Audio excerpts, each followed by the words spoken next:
What difference would it make if China invaded Taiwan? That would probably lead to the end of the Chinese system as an industrialized economy in less than a year.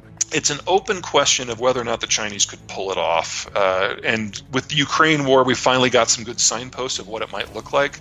The Chinese have always assumed that the war would be a walkover, that no one else will get involved, and that China is such a big place that everyone will just suck it up and move on. Well, that clearly hasn't happened with Ukraine. And the United States and the West have a much tighter relationship with Taiwan than they do with Ukraine. Ukraine was only preparing for this war for 8 years. Taiwan has been preparing for 60. You can walk to Ukraine from Russia. It's a bit of a swim to get to Taiwan. The sanctions that are in place against Russia would absolutely devastate China because, while Russia has a lot of faults, it's a major exporter of food and energy. China imports those things. 75% of their oil is imported from a different continent. And then I think it's really the boycotts that have really scared the Chinese the most. The idea that individual citizens might have any say on policy, they did not see that coming. They have no way to process that in a one-man state. So every assumption that they've based the last 40 years of military planning on is proven to be wrong. And then, of course, there's the question of whether they could actually do it. If they did a slow-motion mobilization like the Russians did, it took 3 months, the Taiwanese would see that. They'd build a few nukes. And so the cost of capturing Taiwan would be losing Shanghai and Beijing. That doesn't seem like a good plan. So the only battle plan that I've seen that might work is if they just text every member of the army and say, go to a port, get on a fishing boat, and sail. You'd lose 1 million people in the crossing just to get to the beaches. So there's nothing about this that works. And if they did pull it off, even if they do capture Taiwan, they are now cut off from global manufacturing, global investment, global energy, and global food. Trucks stop running within a couple of months, the lights go out in less than 6, and that is all she wrote. Remember, agriculture is an industrial sector, so you're talking about mass famine in under a year. Normally, I'd say the Chinese aren't stupid, they wouldn't do this. But it's a one-man show now. And nobody wants to bring Xi any information because they don't know how he'll react. He's shot the messenger literally so many times that everything is a surprise to him. There are a lot of similarities between Ukraine and Taiwan, Russia and China, and between Xi Jinping and Vladimir Putin. Both Ukraine and Taiwan were previously controlled by Russian and Chinese administrations. While Ukraine got its independence after the Soviet Union fell apart in 1991, the Republic of China's government relocated to Taiwan in 1949 while fighting a civil war with the Chinese Communist Party. Both Vladimir Putin and Xi Jinping are powerful and authoritative in running geographically huge countries. So, the Russian invasion of Ukraine felt all too familiar to the people of Taiwan, since here, too, was a larger, more powerful authoritarian and revisionist bully attacking its democratic neighbor for nothing more than historical proximity. Now, despite the main reasons, causes, and theories regarding the Russia-Ukraine war, the most basic cause is one man's deranged pursuit of empire, or something else entirely. The attack on Ukraine was exactly what a potential attack on Taiwan would be like, with a long, drawn-out buildup of forces followed by a sudden and chaotic bombardment of missiles. Both China and Russia are basically demographers in decline, with a very large present population and low fertility rate. Ukraine and Taiwan are both rich in natural resources, and their geographical location is strategically very important for both Russia and China to ignore. In fact, reunifying Taiwan with mainland China has been a goal of every Chinese leader for the last 7 decades. Current Chinese President Xi Jinping has taken this mission one step ahead to remove any ambiguity in anyone's mind regarding China's intentions towards Taiwan. The Chinese leader's refusal to call the Russian invasion of Ukraine an aggression and not to condemn it, well, that did not go down well with the people of Taiwan. Yet, China is not Russia, and Taiwan is not Ukraine. For all the similarities, there still remain huge differences between the two scenarios that cannot be ignored. Russia has 3 times the population of Ukraine, while China possesses 60 times more population than that of Taiwan. The Russian economy, before the war, was 9 times as much of that of Ukraine, while China's economy is 22 times larger than that of Taiwan. Geographically, the landmass of Russia is 28 times larger than that of Ukraine. China's is 268 times larger than Taiwan's. In 2020, China spent $244 billion on defense, while Taiwan spent just $11 billion. Likewise, the differences in troop size and quantities of arms and ammunition are huge. For instance, China has 2 million active troops, while Taiwan has just 160,000. China possesses 3,330 fighter jets, while Taiwan has just 568. And Taiwan has 2 submarines against China's gigantic number of 59. So we may presume that China is probably every bit as big, powerful, and strong as it looks on paper, but still, most defense analysts around the world say that a Chinese invasion of Taiwan would be just downright hard. There are many ways that China can go about it. It can either launch a Cuba-style blockade by first seizing the smaller islands on its periphery, or even infiltrating from within.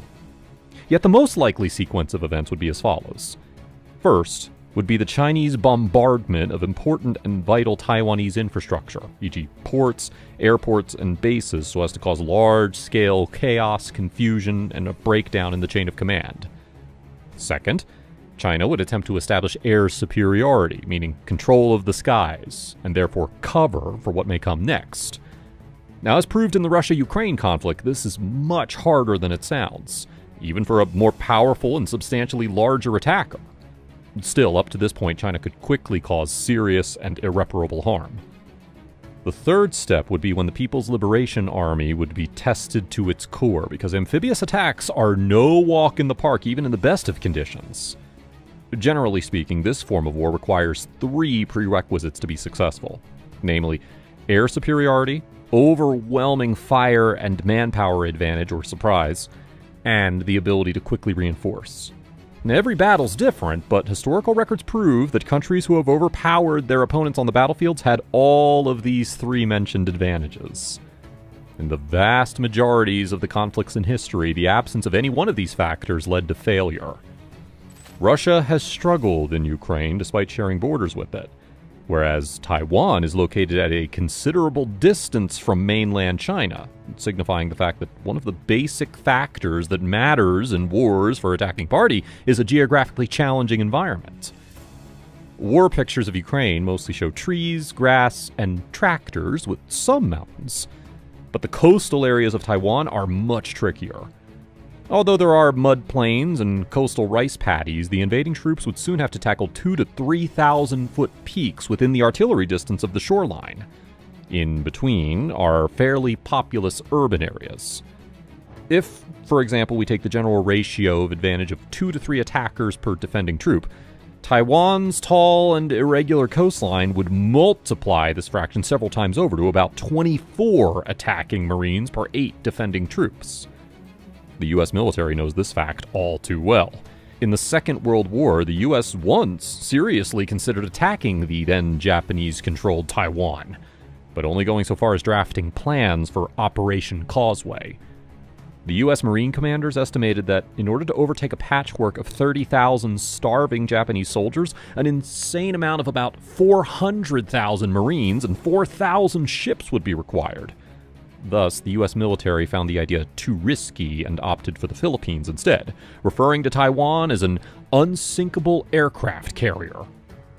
So, in present times, figuratively speaking, China would need a boatload of about 1 to 2 million troops to carry out such an attack, making it the largest amphibious operation ever.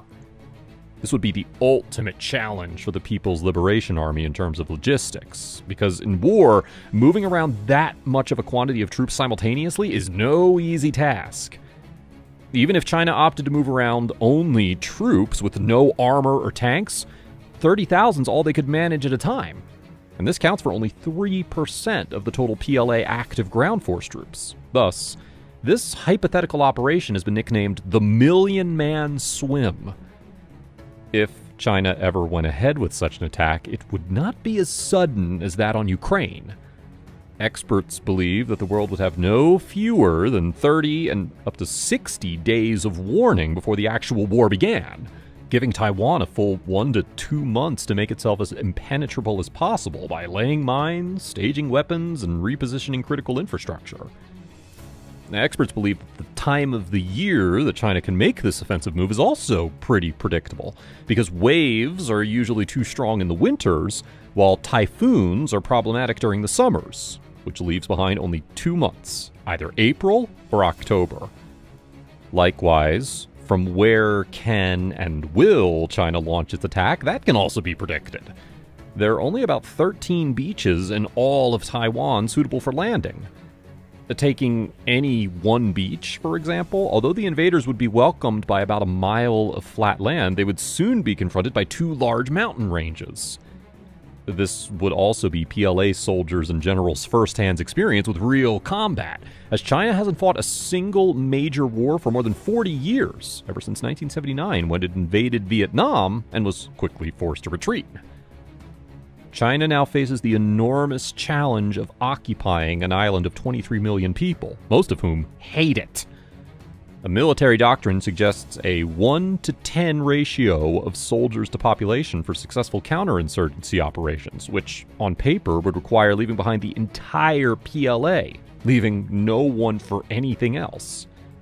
As proved by the war in Ukraine, local resistance can be extremely hard to tackle, keeping in mind that Taiwan's been preparing specifically for this scenario throughout its modern history. The most important and vital question of all is not whether China can attack Taiwan, but whether will China do it. China has successfully been beating the drum of war for more than 7 decades, making countless explicit threats time and time again, and seemingly preparing its population for such a conflict. Just like the North Korea missile issue, the China-Taiwan conflict surfaces several times a year, and each time it seems to intensify into a crisis. Yet so far, China's just beating around the bush.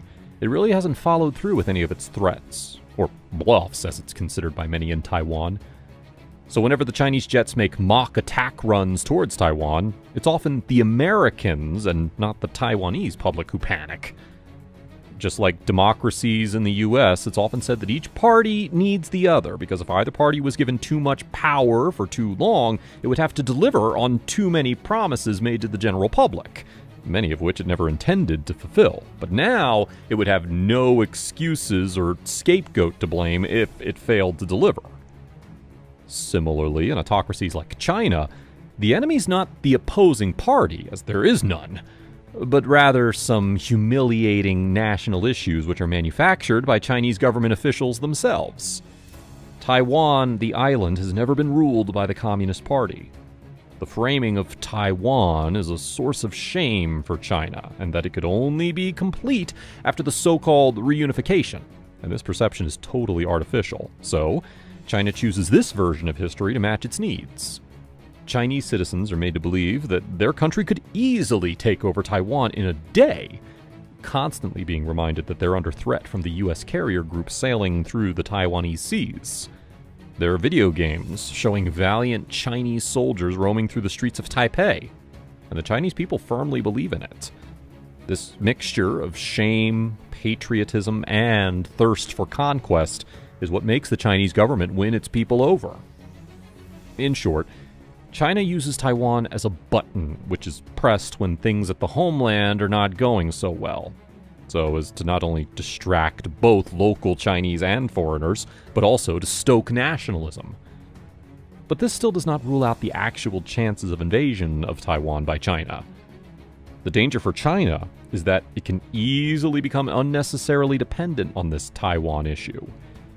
Each and every time China gains short-term domestic approval by threatening Taiwan or by making outlandish claims about how easy it is for China to take Taiwan over, it's actually writing a check for itself which would eventually become too costly to cash. Yet, China has created conditions for itself where it might be forced or compelled to act upon its bluffs one day. If, for example, Taiwan was to formally declare its independence, or if China faces a legitimate crisis at home. One of the most important lessons learned from the Russian invasion of Ukraine is not that the experts were wrong, but rather that rational models of how humans should behave don't match reality. We can only see the world as it is, and not as Vladimir Putin or Xi Jinping sees it. Russia will pay an enormous economic price for its actions. It's already been reduced to the role of North Korea on the world stage. Now, although economic sanctions have slowed its efforts, they have not dissuaded them. While the odds of a Chinese invasion doesn't look likely on paper, we can't rule it out completely. The world must take the possibility of Chinese invasion seriously in order to make it less likely. The current status quo position of Taiwan is not ideal for anyone. China will always see Taiwan as its integral province, an unfinished business from its past. The US, the UK, and other democracies of the world are forced to tiptoe around the issue so as not to upset the bully, China. The people of Taiwan bear the biggest burden of all, being denied the privileges, safety, and opportunities of a widely recognized statehood. All three parties, seemingly and for vastly different reasons, have decided that the status quo is still better than the alternative. Still, Chinese actions under the leadership of President Xi Jinping are the hardest to predict. But one can only hope that the Chinese premier must have learned lessons from the misadventure of his Russian counterpart, and he'll restrain from attempting likewise.